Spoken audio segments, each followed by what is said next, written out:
नमस्कार दोस्तों, गुरुकुल में आपका स्वागत है। हम आशा करते हैं आप लोग बेहतर होंगे और बेहतरीन काम कर रहे होंगे। जैसा कि हम लोगों को पता है 21 मई को लेखपाल का पेपर लगा हुआ है।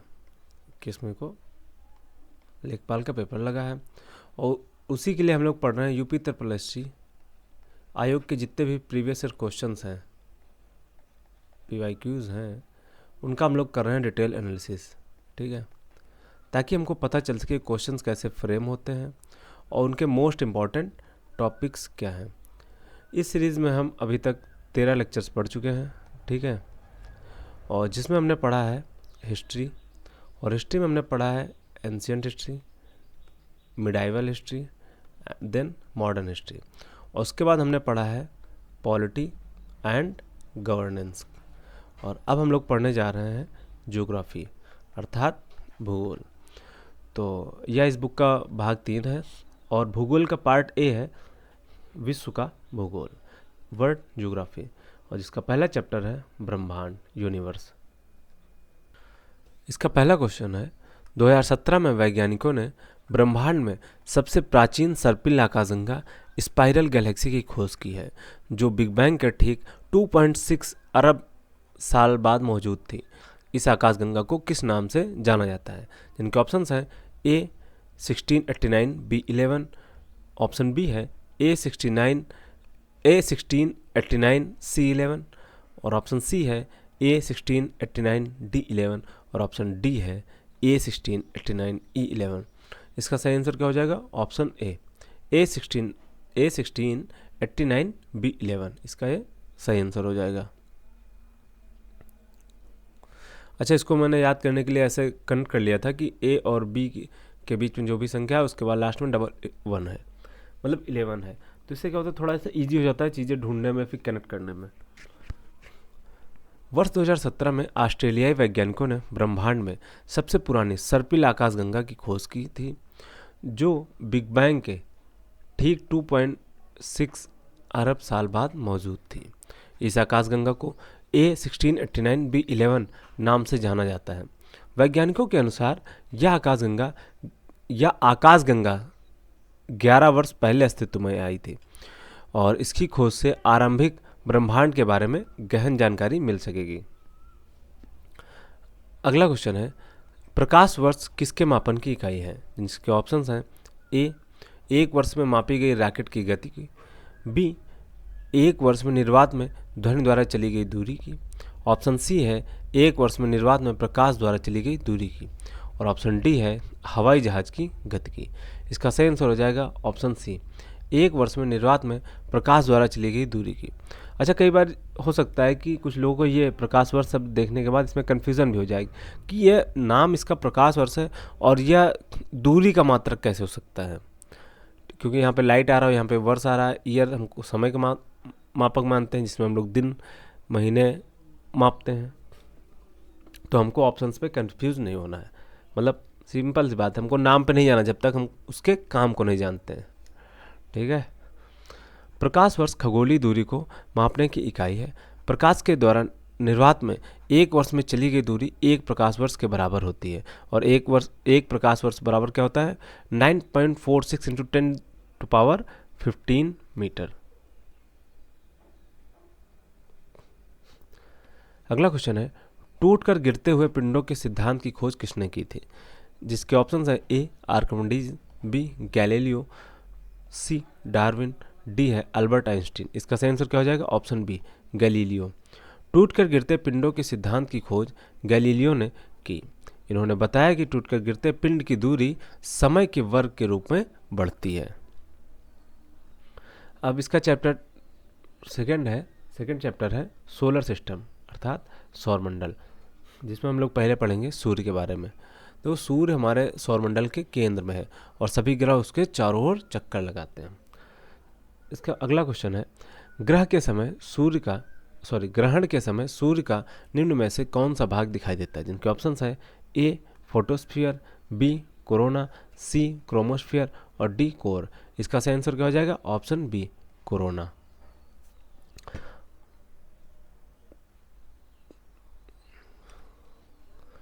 सूर्य के धरातल के ऊपर आवरण को 3 मंडलों फोटोस्फीयर, क्रोमोस्फीयर तथा कोरोना में बांटा गया है।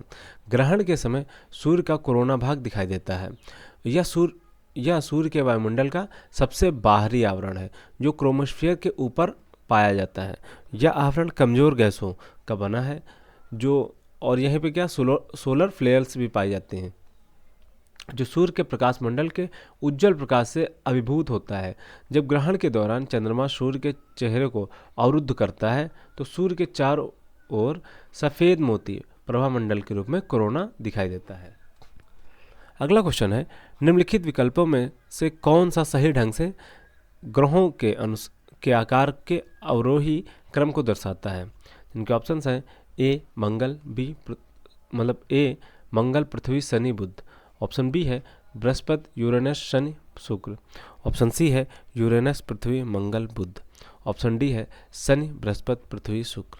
इसका सही आंसर क्या हो जाएगा? ऑप्शन सी यूरेनस पृथ्वी मंगल बुध।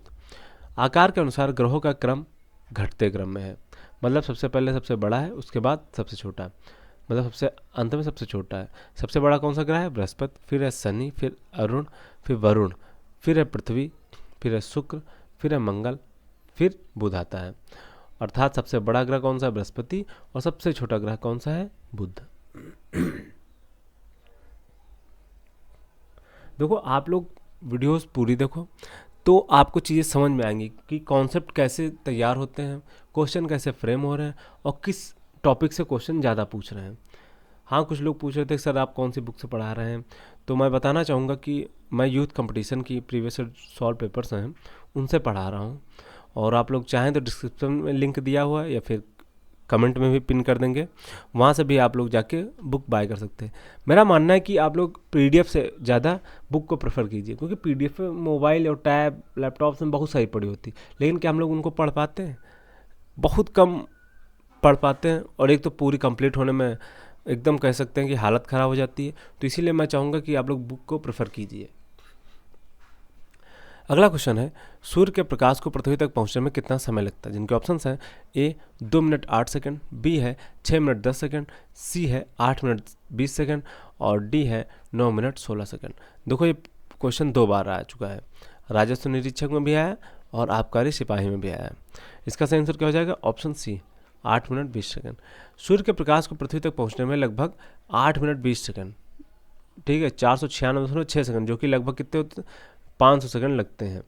और सूर्य से पृथ्वी की न्यूनतम दूरी कितनी? 14.70 करोड़ किलोमीटर है तथा अधिकतम दूरी 15.21 करोड़ किलोमीटर है।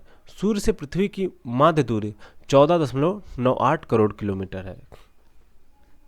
अब कुछ लोग सोच रहे होंगे कि ये दूरियां 3 तरीके से क्यों दी गई हैं, तो आप लोग समझा देते हैं। देखो, जो वास्तव में दूरी है, ये मान लीजिए ये सन है आपका, ये क्या है? सन। देखिए थोड़ा, ये आपका सन बना देते हैं पहले हम। ये आपका होगा सूर्य, और ये आपकी यहाँ पे होगी पृथ्वी। ये क्या है? अर्थ।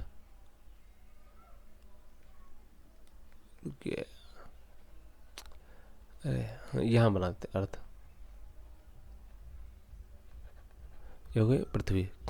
तो पृथ्वी जो ये है, ये सूर्य के चारों ओर ऐसे गोल गोल चक्कर नहीं लगाती है, बल्कि ये परवलयाकार में ऐसे लगाती है, ठीक है। तो कहीं पर सूर्य के एकदम नज़दीक होती है और कहीं पर सूर्य के दूर होती है। तो इसलिए जब नज़दीक होती है तब उसकी दूरी कितनी होती है? 14.70 करोड़ किलोमीटर, और जब अधिकतम होती है तब होती है 15.21 करोड़ किलोमीटर होती है। और इन दोनों का जब औसत निकाला जाता है तो आता है 14.98 करोड़ किलोमीटर आता है, ठीक है।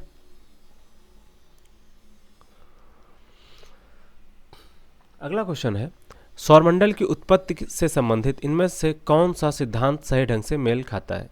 इनके ऑप्शंस हैं ए नेबुलर परिकल्पना आर्किमिडीज, ऑप्शन बी है ज्वारीय hypothesis James Jeans and Harold Jeffrey, और ऑप्शन सी है गैसीय हाइपोथेसिस चैम्बरलिन और मोल्टन, और ऑप्शन डी है ग्रही हाइपोथेसिस जो कि कांट। तो इसमें आपको ये बताना है कौन सा ये इधर जो सिद्धांत दिए गए हैं और इधर साइंटिस्ट वैज्ञानिकों के नाम दिए गए हैं, तो कौन सी कल्पना उनसे सही मेल खाती है उनके साइंटिस्ट। तो इसका सही ऑप्शन हो जाएगा ऑप्शन बी, ज्वारीय हाइपोथेसिस जो था ये जेम्स जीन्स और हैरोल्ड जेफरी द्वारा दिया गया था।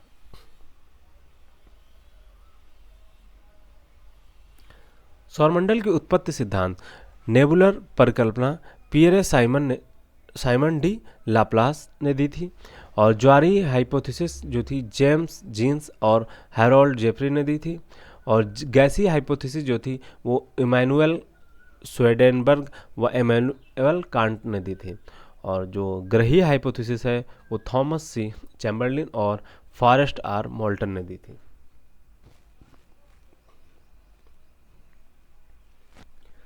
अगला क्वेश्चन है, सूर्य का दीप्तमान आमुख जिसे हम देखते हैं क्या कहलाता है। जिनके ऑप्शंस हैं ए वर्णमंडल, बी वातावरण, सी प्रकाश मंडल और डी है ऑप्शन स्थलमंडल। इसका सही आंसर क्या हो जाएगा, ऑप्शन सी प्रकाश मंडल। सूर्य की बाह्य प्रकाशीय सतह जिसे हम देखते हैं और उसे फोटोस्फीयर या प्रकाश मंडल कहते हैं। सूर्य का बाह्यतम भाग जो केवल सूर्य ग्रहण के समय दिखाई देता है कोरोना कहलाता है। अब हम लोग पिछले क्वेश्चन में पढ़े थे। अब हम लोग पढ़ने जा रहे हैं बुध, शुक्र और मंगल के बारे में। Mercury, Venus and Mars. सबसे अधिक चमकीला ग्रह कौन सा है? सबसे अधिक चमकीला ग्रह कौन सा है? ऑप्शन ए है शुक्र, ऑप्शन बी है बुध और ऑप्शन सी है बृहस्पति और ऑप्शन डी है मंगल। इसका सही आंसर क्या हो जाएगा, ऑप्शन ए शुक्र। और इसी को भोर का तारा या शाम का तारा भी कहते हैं। शुक्र ग्रह को शाम का तारा या भोर का तारा कहते हैं।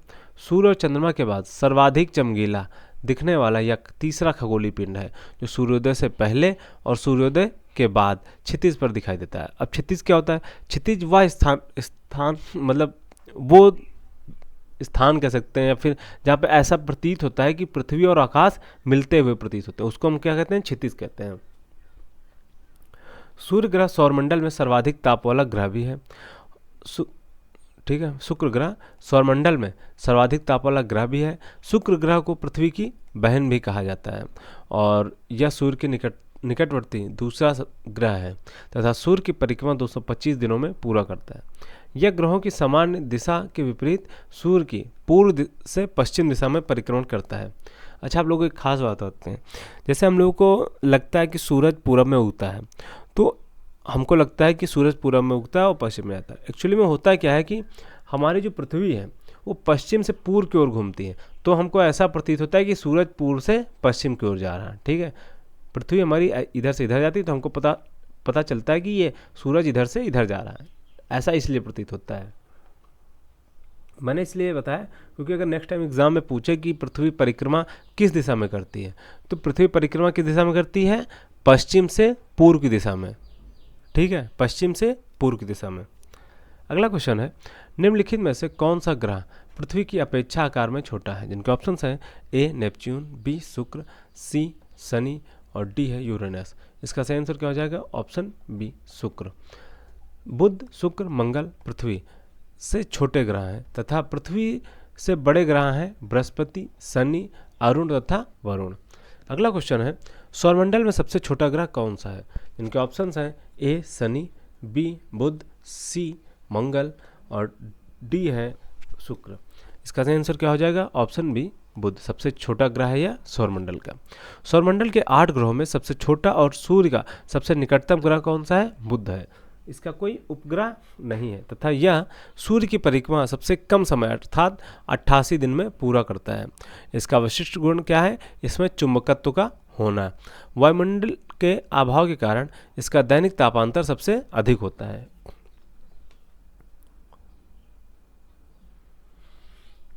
अगला क्वेश्चन है, निम्नलिखित में से कौन सा हमारे सौरमंडल का एक आंतरिक ग्रह या पार्थिव ग्रह है? जिनके ऑप्शंस हैं ए शनि, बी बृहस्पति, सी मंगल और डी है अरुण। इसका सही आंसर क्या हो जाएगा? ऑप्शन सी मंगल। सूर्य के चारों ओर चक्कर लगाने वाले विभिन्न ग्रहों, क्षुद्र ग्रहों, धूमकेतुओं और उल्काओं तथा अन्य आकाशीय पिंडों के समूह को सौरमंडल कहते हैं। सभी ग्रह सूर्य के चारों ओर दीर्घ वृत्ताकार पथ में परिक्रमा करते हैं और इन ग्रहों को 2 भागों में बांटा गया है। पहले है आंतरिक या पार्थिव ग्रह, इनर एंड टेरेस्ट्रियल प्लैनेट्स, जिसमें पृथ्वी सदृश ग्रहों को पार्थिव ग्रह कहते हैं। इसमें बुध, शुक्र, पृथ्वी व मंगल ग्रह शामिल हैं। और दूसरे कौन से होते हैं? ये होते हैं बाह्य या बृहस्पति ग्रह, जो कि आउटर या जोवियन प्लैनेट्स कहलाते हैं। बृहस्पति ग्रह सदृश ग्रहों को बाह्य या बृहस्पति ग्रह कहते हैं। इसमें बृहस्पति, शनि, अरुण और वरुण ग्रह शामिल हैं। अगला क्वेश्चन है, किस ग्रह पर एक प्राचीन झील के उपस्थित होने के प्रमाण की खोज अगस्त 2015 में शोधकर्ताओं के एक दल ने की थी? जिनके ऑप्शंस हैं ए बृहस्पति, बी बुध, सी शुक्र, डी मंगल। इसका सही आंसर क्या हो जाएगा? ऑप्शन डी मंगल। मंगल ग्रह पर क्या है कि एक झील की खोज हुई है। अगस्त 2015 में वैज्ञानिकों ने मंगल ग्रह पर झील के प्रमाण की पुष्टि की है, जिसे मंगल ग्रह पर जीवन की दशाएं होने की संभावना के तौर पर देखा जा रहा है। अगला क्वेश्चन है, किस ग्रह को लाल ग्रह के नाम से भी जाना जाता है? जिनके ऑप्शंस हैं ए मंगल ग्रह, बी शुक्र ग्रह, सी है बुध ग्रह और डी है बृहस्पति ग्रह। इसका सही आंसर क्या हो जाएगा? ऑप्शन ए मंगल ग्रह। सौर मंडल में मंगल ग्रह सूर्य से दूरी के क्रम में चौथा और आकार में कौन सा है? 7वां सबसे बड़ा ग्रह है। इस ग्रह पर आयरन ऑक्साइड की अधिकता के कारण पृथ्वी से देखने पर इसकी छवि लाल दिखती है, जिसके कारण इसे लाल ग्रह भी कहा जाता है। और इसकी घूर्णन गति पृथ्वी की घूर्णन गति के लगभग समान है, इसीलिए इसे पृथ्वी की बहन या सहभागिनी भी कहा जाता है। और कहीं कहीं पर इसको पृथ्वी का भाई भी कहते हैं। मतलब हर जगह लोग अपने अपने हिसाब से नाम रख देते हैं। और फोबोस और डेमोस मंगल के 2 उपग्रह हैं। डेमोस सौरमंडल का सबसे छोटा उपग्रह है। इस ग्रह का सबसे ऊंचा पर्वत निक्स ओलंपिया है, जो एवरेस्ट से लगभग 3 गुना ऊंचा है। अब आप लोग सोच रहे होंगे फेबोस और डेमोस जो है मंगल के 2 उपग्रह हैं, ये क्या होते हैं?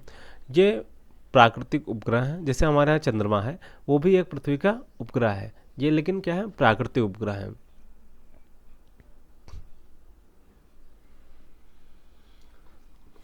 अब हम लोग पढ़ने जा रहे हैं बृहस्पति और चंद्रमा के बारे में, जुपिटर एंड मून। शब्द शांति का समुद्र, सी ऑफ ट्रैंक्विलिटी, निम्नलिखित में से किस खगोलीय पिंड से जुड़ा है? जिनके ऑप्शंस हैं ए सूर्य, बी बृहस्पति, सी चांद और डी है मंगल। इसका सही आंसर क्या हो जाएगा? ऑप्शन सी चांद। शब्द शांति का समुद्र, सी ऑफ ट्रैंक्विलिटी, चंद्रमा से संबंधित है। यह सागर चंद्रमा के ट्रैंक्विलिटीज बेसिन में पाया जाता है और यह बेसाल्ट से बना है। यह चंद्रमा के उत्तरी गोलार्ध में स्थित है, एक अंधेरा स्थान है और यहाँ चांद पर कम ऊंचाई वाला मैदान है जो पानी और धूल से भरा है। अगला क्वेश्चन है, निम्नलिखित में से कौन सा कथन बृहस्पति ग्रह के बारे में सही है? इनके ऑप्शंस हैं ए बृहस्पति सौर मंडल का दूसरा सबसे बड़ा ग्रह है। गलत है भाई ये बात। और ऑप्शन बी है इसके केवल 2 चंद्रमा हैं। ये भी गलत है। 2 चंद्रमा किसके हैं? मंगल के हैं। और ऑप्शन सी है सौर मंडल में सबसे बड़ा दिन इसका होता है, छोटा। एक्चुअली में सौरमंडल के सबसे बड़ा ग्रह है और यहाँ पे सबसे छोटा दिन होता है। ये इसका ऑप्शन सही हो जाता है। चौथा ऑप्शन भी देख लेते हैं, यह एक ऐसा ग्रह जिसमें कोई गैस नहीं होती। ये गलत बात है। यहीं से तो गैसीय ग्रहों की मतलब शुरुआत होती है। एक्चुअली गैस पृथ्वी पर भी पाई जाती है, लेकिन ये जो बाह्य प्लैनेट जिनको हम लोग कहते हैं, उनकी अपेक्षा आंतरिक ग्रहों में गैस कम पाई जाती है। अपनी धुरी पर सबसे तेज, इसका सही आंसर क्या हो जाएगा? Option C. सौरमंडल में सबसे छोटा दिन इसी का है, इसी पर होता है। अपनी धुरी पर सबसे तेज गति से घूमने के कारण सौरमंडल के बृहस्पति ग्रह का दिन सबसे छोटा होता है। अगला क्वेश्चन है, निम्नलिखित में से जोवियन ग्रह खोजे। जिनके ऑप्शन है ए बुध, बी पृथ्वी, सी यूरेनस और डी है मंगल। तो इसका सही आंसर क्या हो जाएगा? Option C Uranus. बृहस्पति, सन, यूरेनस और नेपच्यून को क्या कहते हैं? जोवियन ग्रह कहते हैं या गैसीय विशालकाय ग्रह कहते हैं। ठीक है। अगला क्वेश्चन है, जिस ग्रह पर सबसे अधिक वलय हैं वह है।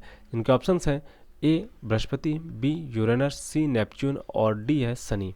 इसका सही आंसर क्या हो जाएगा? Option D Shani.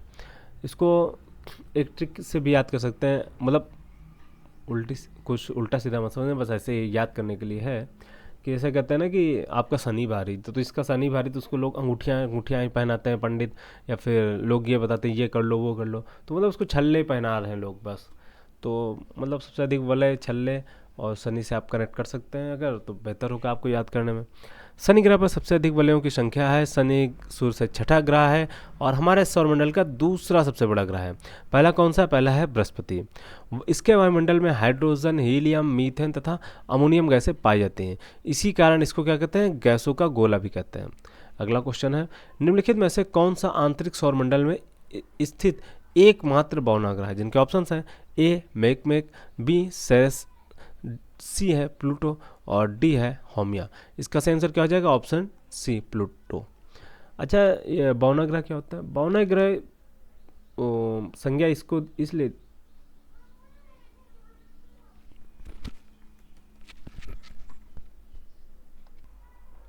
एक सेकंड, मुझे लगता है मिस स्पेल्ड हो गया।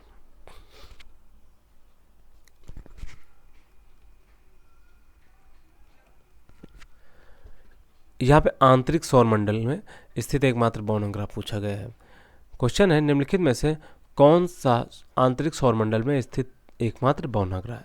इनके ऑप्शंस है ए मेकमेक, बी सेरेस और सी है प्लूटो और डी है होमिया।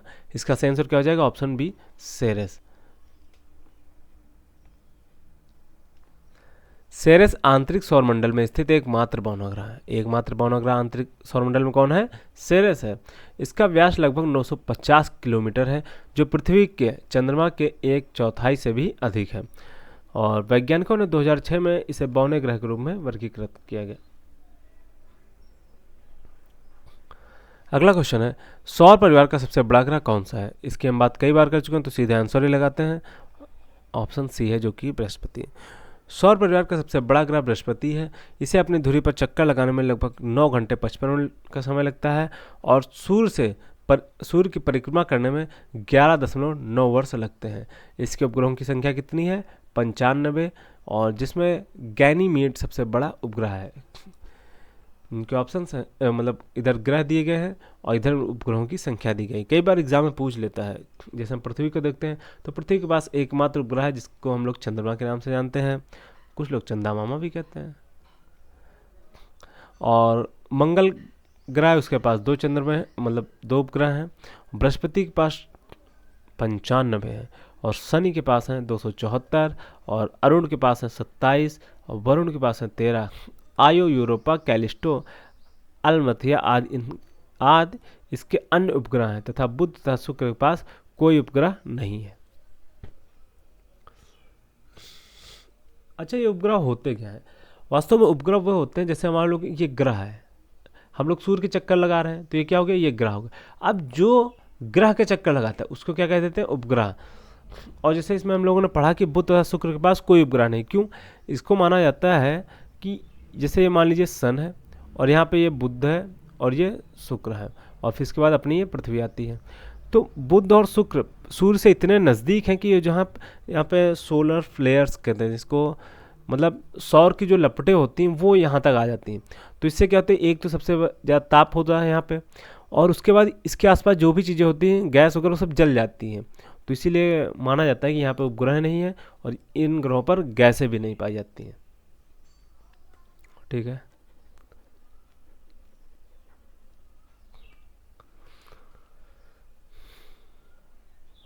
अगला क्वेश्चन है, ये पूछा किसके पास सबसे अधिक प्राकृतिक उपग्रह हैं? तो इसमें ऑप्शन ए सही, बृहस्पति है। प्रश्नकाल में बृहस्पति ग्रह पर सबसे सर्वाधिक 67 ज्ञात उपग्रह थे। वर्तमान में इसके पास उपग्रहों की संख्या कितनी है? 95। और शनि के उपग्रहों की संख्या कितनी है? 274 है।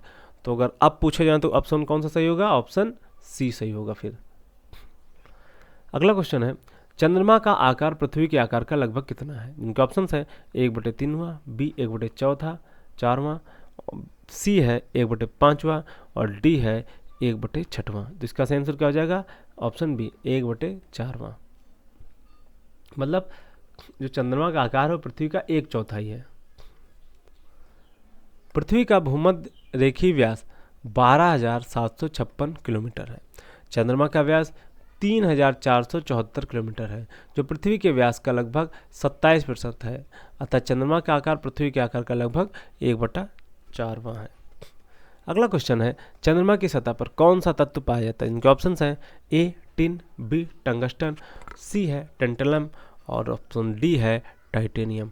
तो इसका सही आंसर क्या हो जाएगा? Option D titanium. चंद्रमा पृथ्वी का एकमात्र प्राकृतिक उपग्रह है। चंद्रमा की सतह और उसकी आंतरिक स्थिति का अध्ययन करने वाले वैज्ञानिकों को सेलेनोलॉजी कहते हैं। विज्ञान को क्या कहते हैं? सेलेनोलॉजी कहते हैं। और इसकी चट्टानों में टाइटेनियम की मात्रा अत्यधिक है। चंद्रमा और पृथ्वी के बीच की औसत दूरी लगभग 3,84,000 किलोमीटर है। चंद्रमा पृथ्वी का एकमात्र प्राकृतिक उपग्रह है। चंद्रमा की सतह और उसकी आंतरिक स्थिति का अध्ययन करने वाले वैज्ञानिकों को क्या कहते हैं? सेलेनोलॉजी कहते हैं। इसकी चट्टानों में टाइटेनियम की मात्रा अत्यधिक है। चंद्रमा और पृथ्वी के बीच की औसत दूरी 3,84,000 किलोमीटर है।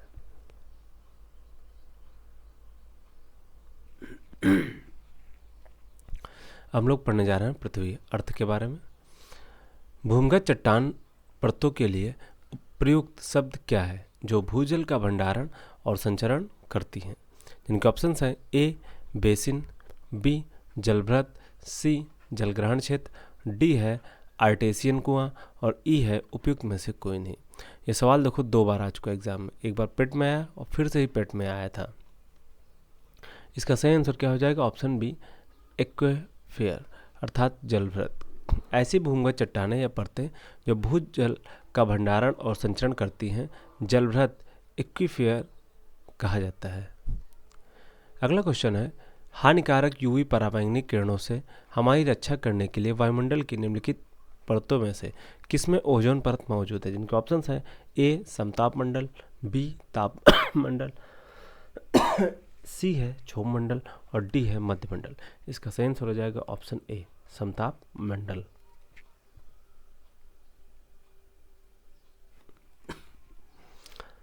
हानिकारक पराबैंगनी किरणों से हमारी रक्षा वायुमंडल की समताप मंडल परत करती है, क्योंकि इसमें विद्यमान ओजोन परत अध्यात्मक पराबैंगनी किरणों को धरातल पर आने से रोकती है। ये किरणें जीवों में चर्म कैंसर अर्थात स्किन कैंसर जैसे रोग उत्पन्न करने की क्षमता रखती हैं। अगला क्वेश्चन है, मिट्टी के कणों और चट्टानों की दूसरी की दरारों के बीच का सारा स्थान पानी से भरा होता है। इस परत की ऊपरी सीमा कहलाती है। जिनके ऑप्शंस हैं A water bed, B water level, C water table और डी है वाटर लेयर। इसका सही आंसर क्या हो जाएगा? Option C water table. मिट्टी के कणों और चट्टानों की दरारों के बीच का सारा स्थान पानी से भरा होता है। इस परत की ऊपरी सीमा को वाटर टेबल कहते हैं। इसी जल को विभिन्न माध्यमों से ऊपर खींचकर मानव द्वारा उपयोग में लाया जाता है। जब हम लोग वाटर यूज करते हैं वो कहाँ पर पाया जाता है? वाटर टेबल पर। अगला क्वेश्चन है, ओजोन होल किससे संबंधित है? ओजोन परत में घनत्व में वृद्धि, इनमें से कोई नहीं। समताप मंडल में ओजोन की परत में मोटाई में कमी, ऑप्शन डी है क्षोभ मंडल में ओजोन परत में वृद्धि। इसका सही आंसर क्या हो जाएगा? ऑप्शन सी समताप मंडल में ओजोन परत में कमी, उसकी मतलब मोटाई में कमी हो जाए। ओजोन ऑक्सीजन का एक विशेष रूप है जिसका रासायनिक सूत्र O3 है। यह समताप मंडल में स्थित है। पृथ्वी की सतह से लगभग 15 से 30 किमी की ऊंचाई पर इसकी सांद्रता अधिक होती है और पृथ्वी पर बढ़ती ग्रीन हाउस गैसों के कारण ओजोन परत में छिद्र हो रहा है, जिससे समताप मंडल में ओजोन परत की मोटाई कम हो रही है। और ओजोन परत सूर्य से आने वाली हानिकारक किरणें जैसे पराबैंगनी किरणों को अवशोषित कर लेती हैं और मनुष्यों की इससे रक्षा करती हैं। इसलिए ओजोन परत को पृथ्वी का सुरक्षा कवच भी कहते हैं। अगला क्वेश्चन है, पृथ्वी के निम्न में से किस परत में वायुमंडलीय ओजोन परत अधिकतर संकेंद्रित है? देखो मतलब एक ही क्वेश्चन कितनी बार रिपीट हो रहा है। ये क्वेश्चन नंबर 28 में वही पूछा गया है, ठीक है, और 27 में भी वही बताया गया कि समताप मंडल में स्थित है, ये देखो। और उसके ऊपर 26 में अगर हम लोग जाएँ, ये 25 में भी हम देखते हैं तो इसमें पूछ रहा है कि कहाँ पर पाई जाती है समताप मंडल। तो मतलब एक ही क्वेश्चन कितनी बार रिपीट हो रहा है, ये आप लोगों को ध्यान देना पड़ेगा। मतलब ध्यान देना पड़ेगा कि मतलब कॉन्सेप्ट आपके क्लियर होने चाहिए, तभी आपको चीज़ें एकदम एग्जैक्ट क्लियर हो जाएंगी कि क्वेश्चन की लैंग्वेज अगर वो कुछ भी चेंज करें तो आपको सही आंसर मिल जाएगा। तो इसका सही आंसर क्या हो जाएगा? ऑप्शन सी समताप मंडल।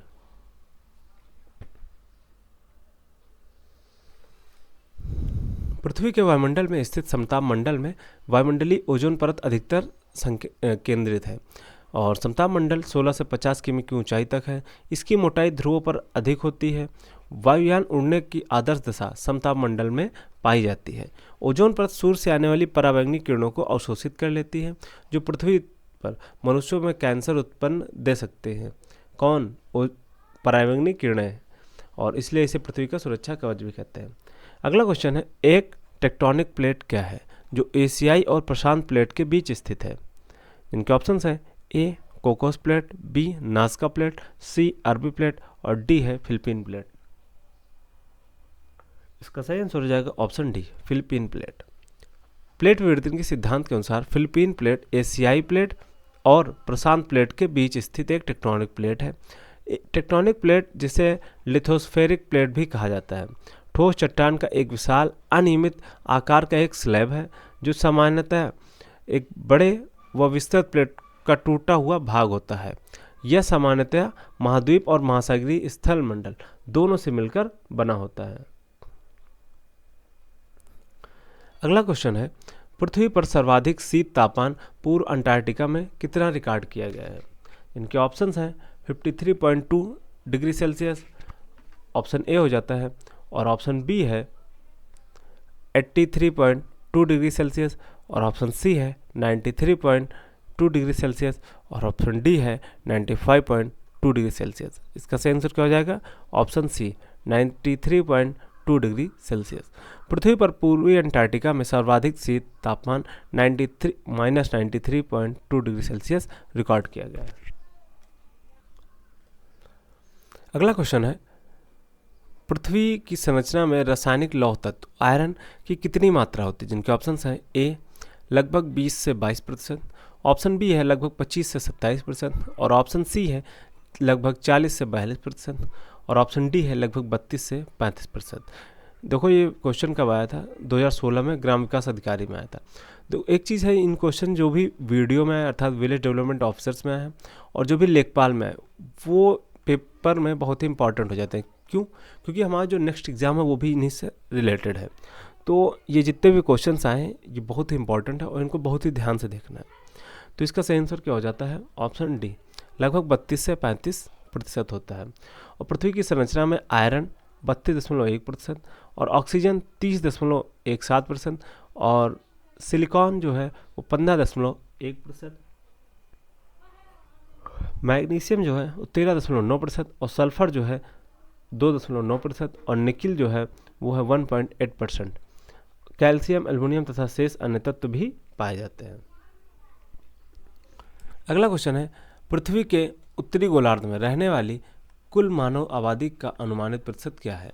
इनके ऑप्शंस हैं ए 60, बी 70 और सी है 80 और डी है 90। इसका सही आंसर क्या हो जाएगा? Option D. अच्छा सोचो, इतनी बड़ी पृथ्वी है और पृथ्वी की 90% आबादी कहाँ रहती है? उत्तरी गोलार्ध में।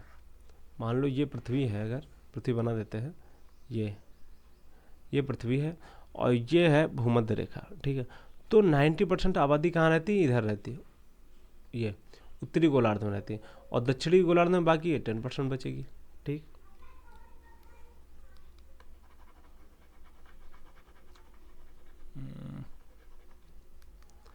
अगला क्वेश्चन देखते हैं।